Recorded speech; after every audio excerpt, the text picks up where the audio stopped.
Bayangkan kamu berdiri di tengah sebuah katedral alam raksasa yang sudah ada jauh sebelum nenek moyangmu lahir.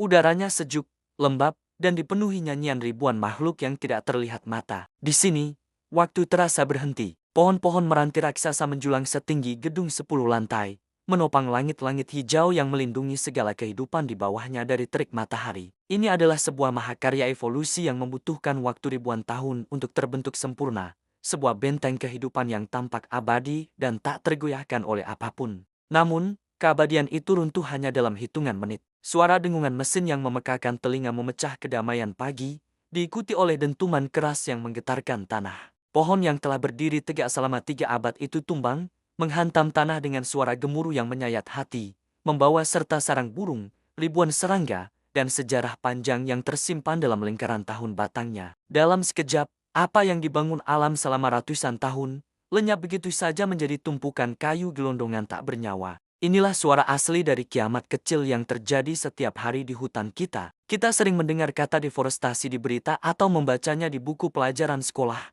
tetapi istilah itu seringkali terasa jauh dan abstrak. Kita menganggapnya hanya sebagai masalah statistik, sekadar angka-angka tentang luasan tanah atau jumlah pohon yang ditebang. Padahal, kenyataannya jauh lebih mengerikan daripada sekadar hilangnya pepohonan. Ini bukan hanya soal kayu atau lahan sawit.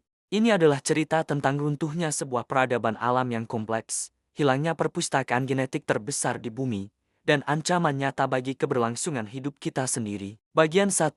Skala kehancuran bukan sekadar lapangan bola. Mari kita bicara tentang seberapa cepat kita kehilangan warisan alam ini. Seringkali kita mendengar perbandingan seluas lapangan sepak bola setiap menit, tapi mari kita coba visualisasikan dengan cara yang lebih nyata. Bayangkan sebuah pulau seukuran Bali. Sekarang, bayangkan seluruh vegetasi di pulau itu dicukur habis sampai ke tanah merahnya yang gersang. Menurut data satelit terbaru, dunia kehilangan area hutan primer seluas itu hanya dalam waktu 1 tahun. Kita tidak sedang berbicara tentang memangkas ranting. Kita sedang berbicara tentang pengelupasan kulit bumi secara brutal dan massal. Kecepatan penghancuran ini sungguh di luar nalar manusia normal. Mesin-mesin berat bekerja siang dan malam, merobohkan segalanya tanpa pandang bulu. Di hutan hujan tropis seperti Amazon atau Kalimantan, setiap hektare yang hilang bukan sekadar tanah kosong.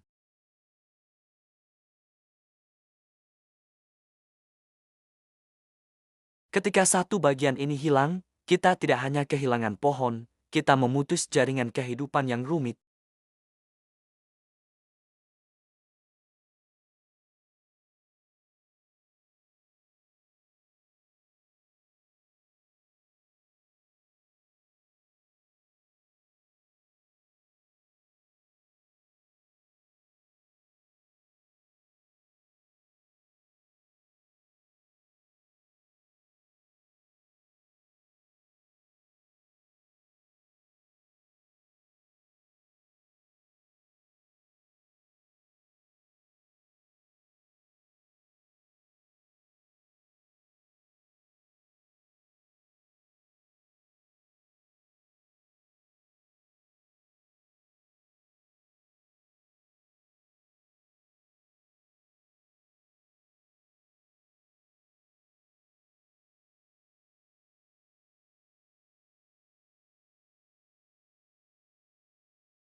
Bagian 3. Penjaga hutan yang tersingkir masyarakat adat. Namun, korban dari deforestasi bukan hanya hewan. Ada manusia yang hidupnya terikat mati dengan hutan, yaitu masyarakat adat. Bagi suku-suku pedalaman di Amazon, Papua, atau Kalimantan, hutan adalah ibu. Hutan adalah identitas spiritual dan sumber kehidupan fisik. Ketika perusahaan besar datang dengan izin konsesi di atas kertas, mereka tidak melihat adanya peradaban di sana. Mereka hanya melihat kayu gelondongan yang bernilai dolar dan lahan kosong untuk perkebunan monokultur. Kisah tragis sering terjadi ketika masyarakat adat ini mencoba mempertahankan tanah leluhur mereka. Mereka yang hidup selaras dengan alam selama ribuan tahun tiba-tiba dianggap sebagai penghambat pembangunan. Sumber air bersih mereka keruh karena lumpur akibat pembukaan lahan di hulu. Tanaman obat yang biasa mereka gunakan hilang digantikan oleh barisan tanaman sawit atau akasia yang seragam. Mereka dipaksa masuk ke dalam sistem ekonomi modern sebagai buruh kasar di tanah yang dulunya adalah milik nenek moyang mereka sendiri. Kearifan lokal yang tersimpan di kepala para tetua adat ikut lenyap seiring hilangnya hutan. Pengetahuan tentang tanaman obat yang mungkin bisa menyembuhkan penyakit modern, teknik pertanian yang tidak merusak tanah, dan filosofi hidup yang menghargai keseimbangan alam, semuanya terancam punah.